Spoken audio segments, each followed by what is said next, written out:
La raison pour laquelle les détaillants sud-africains quittent l'Afrique est peut-être une question de rentabilité à long terme et de perspective à plus long terme. Mais dans cette raison impérieuse, il y a évidemment des motivations individuelles qui ont affecté leur décision de se retirer. Cependant, l'Afrique joue aussi un rôle majeur dans le processus décisionnel. Bien qu'il existe de nombreuses opportunités de vente au détail sur le marché africain, ce domaine reste difficile. En 2016, le magasin de mode Truworths s'est retiré du Nigeria en raison de réglementations d'importation particulièrement strictes. Cette année, le détaillant de vêtements à bas prix Mr Price s'est également retiré en invoquant l'inflation et la faiblesse de l'économie. Quant au détaillant de produits alimentaires et de vêtements Woolworths, il a quitté le Nigeria mais a toujours des magasins au Kenya.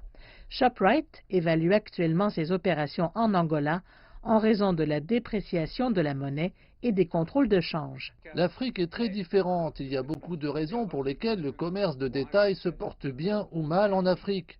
Et cela influence évidemment de nombreuses décisions du côté de la vente de vêtements. Il est très difficile d'importer des marchandises dans le pays, de payer des droits et d'autres choses de ce style. Je pense très franchement que le climat au Nigeria n'est pas le même climat auquel on est habitué ici. Il faut maintenant se demander quel secteur de la vente au détail va relever ce défi. Si les opportunités sur notre marché intérieur sont toujours là et sont vraiment bonnes, pourquoi devrions-nous aller ailleurs? Les détaillants sud-africains ont certes subi des pertes massives pendant le confinement, mais ils comprennent bien le marché local. On peut voir comment les centres commerciaux apparaissent partout, même dans les zones rurales en tant que petits centres de distribution où ils surgissent et où les gens vont toujours et achètent là-bas. Un bon exemple est que l'environnement est très difficile.